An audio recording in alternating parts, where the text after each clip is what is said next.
21 pegawai Bea Cukai diperiksa dan terancam hukuman terkait registrasi IMEI. Ada permainan harga di registrasi IMEI. Apakah korbannya banyak dari TKI atau seperti apa? Berikut beritanya.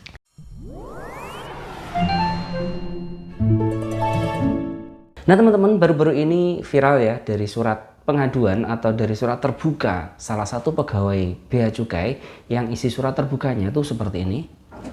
Izinkan kami milenial Bea Cukai dari KPBBC TMP 8 Kuala Namu menyampaikan informasi kepada publik yang selama ini ditutup-tutupi oleh pihak pejabat Bea Cukai mulai dari eselon 3 sampai eselon 2 terkait isu nasional atas pelanggaran secara terstruktur, sistematis, dan masif yang oleh direktorat kami selama ini hingga Desember 2022 ini terkait adalah IMEI. Nah teman-teman semua, jadi ada beberapa ya di sini. Jadi orang-orang yang mendaftarkan IMEI itu ada yang IMEI dan HP-nya tidak disesuaikan, tidak sama. Contohnya HP-nya iPhone 13 Pro dikasih IMEI-nya yang didaftarkan atas nama bukan iPhone 13 Pro sehingga tidak kena pajak. Itu salah satu pelanggarannya. Kedua, mendaftarkan IMEI dengan lewat jalur belakang itu juga ada dan nanti kita akan bahas semua. Dan ketiga, juga minta tarif yang lebih kepada para TKI ataupun orang yang dari luar negeri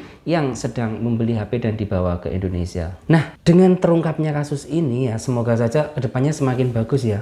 Dan saat ini pun cek IMEI Kemenperin juga sudah tidak bisa diakses lagi, sudah lama nggak bisa diakses. Yang Bea Cukai yang masih bisa diakses. Nah, bagaimana teman-teman tahu bahwasanya sekarang udah beberapa tahun ini membawa HP dari luar negeri ke Indonesia, siapapun itu tak terkecuali, maka wajib mendaftarkan nomor IMEI yang tertera di dalam HP-nya ke Bea Cukai. Kalau tidak didaftarkan, maka sinyalnya tidak akan keluar. Tapi tidak masalah, tidak didaftarkan pun kalau di rumah pakai wifi ya nggak masalah. Kalau HP-nya murah, kalau HP-nya mahal-mahal ya nggak ada sinyalnya, ya bagaikan masak tanpa garam aja. Ada HP bisanya cuman pakai wifi saja. Nah, sebagaimana pengalaman ya, saya juga pernah dulu ketika awal-awal itu mendaftarkan IMEI itu cuma 300.000 ya. Kemudian kita beberapa bulan itu ada yang 60.000 dan ada yang 400.000. Bahkan sekarang harganya sudah mahal sekali.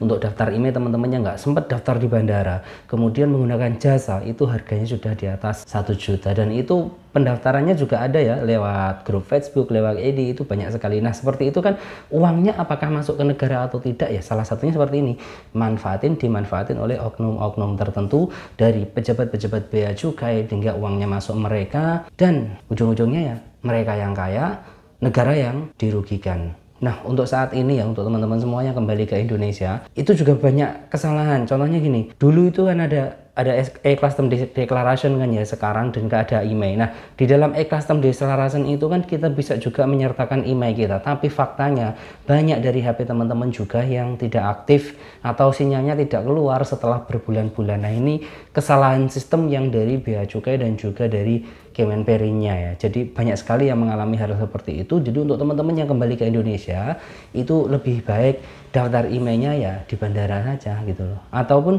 ketika kalian mau transit, maka gunakan spare waktu yang atau sisakan waktu yang agak banyak untuk daftar IMEI ini, dan pastikan sebelum keluar Bea Cukai itu sinyalnya sudah keluar ya. Jadi tetap ada walaupun, dan ketika teman-teman harus membayar, usahakan membayarnya ya ke negara, jangan ke oknum, karena kalau ke oknum ya seperti ini yang akan terjadi, akan dimanfaatkan seperti ini salah satunya, dimana sekarang itu 21 orang pegawai yang sedang diperiksa dan terancam oleh hukuman. Nah, apa harapan teman-teman semua terkait IMEI ini ya? Kan kebanyakan 80% ataupun 75% IMEI ini kan berhubungan dengan TKI ya, karena banyak TKI ratusan yang setiap hari pulang itu dan mereka membawa HP yang dibelinya di luar negeri. Apakah IMEI ini harus dilanjutkan atau di stop saja lah, karena nggak ada gunanya juga ya daftar IMEI ini, cuma menambah keribetan saja. Nah, bagaimana pendapat teman-teman semuanya? Silahkan di kolom komentar.